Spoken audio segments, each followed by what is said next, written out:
accessible, visual, private world of self-centered indulgence and temptations that humanity has ever known. What are we saying? Juu ya hiyo simu yako, you can be able to access sensitive information, sensitive pictures. Information that would have not been accessible, unaweza kuipata through that form. And through this, now you are more susceptible, you are more prone to temptations. More than the other generation that didn't have a phone, that did not have the smartphone. Right now, you choose your music because you can get to sites and download the music that you want. You choose your music. In our time, like my time when I was in school, I remember we didn't have even a colored TV. And the black TV that was there, it was in my uncle's place. But it was neighborhood. And I remember I used to love watching Leslie. In those times when Son Michaels were the major characters of Leslie. Leave alone right now, when we have people like Brock Lesnar. We have lovers of wrestling in our midst.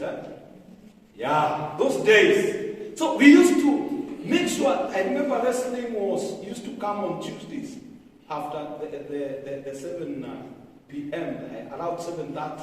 And we used to make sure, umeoga mapema, you go and you wait in your uncle's place.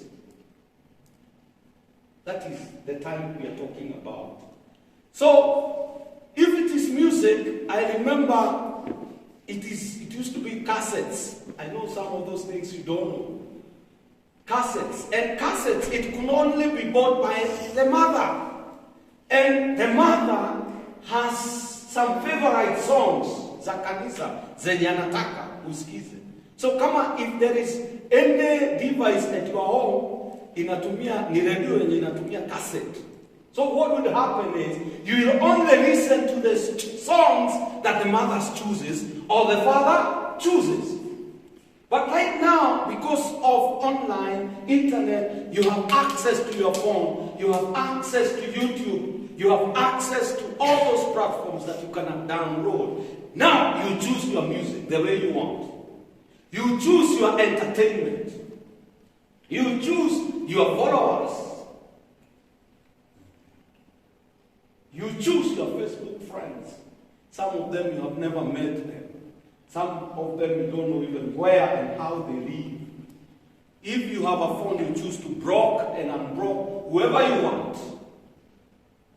And due to that, you become like God. You create your own world where you have the music you want and you can listen to it under your blanket.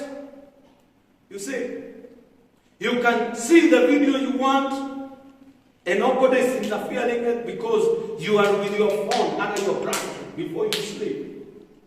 You communicate with any friend from wherever. Therefore, you create your own world. And you can sign the world you reject.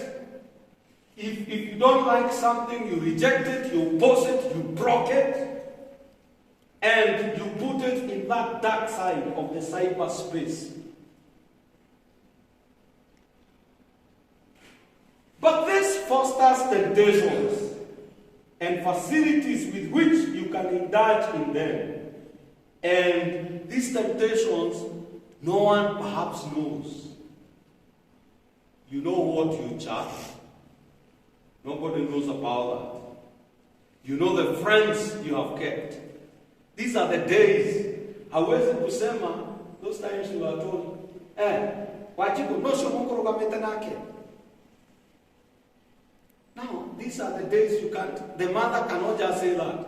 Because sometimes you don't only need to stand with someone. As long as you have access to technological device, you can stand, you can text, you can think about sex, you can do it online. That is the reality that is there. But I believe the reason why we have said today it's a time to talk about this topic, technological breakthroughs and communication, is because it's a time when the church needs to be restored. Because internet, online, and cyberspace have robbed the true Christianity that we need to show. It has robbed the Christ-likeness that we need to show. So I believe the one who thought of this message to be spoken to young people, he wants and has a name of restoring the church values, the church into conforming to Christ-likeness nature. I say as I begin that cell phone is the most selfish, what? You speak to me. It's the most selfish device. Because it is taking your time and even time of others. Now, I want you to notice, selfishness is the most clear evidence of childlessness. Not childlessness, childishness. Ukitaka kuona mtoto ni mtoto mdogo ni wa aina gani, look at the selfishness yenye ako nayo, sio? Because a small kid, ukimpatia kitu hivi, ataportray the selfishness. Kwa sababu hawezi kugawa, hawezi gawia wengine, anasema ni yake. So one of the major characteristics of childishness, it is selfishness. Yani anajipenda sana, sio? So, if we are not careful, the point I'm trying to drive up is that now, internet and online stuff, it's promoting this character, selfishness. And it is a characteristic of what? Childishness. So sometimes, if you spend your time so much in the internet, and more so to the long things that are there, so you don't grow, you don't mature. Sasa, remember the intention of God is for you to mature.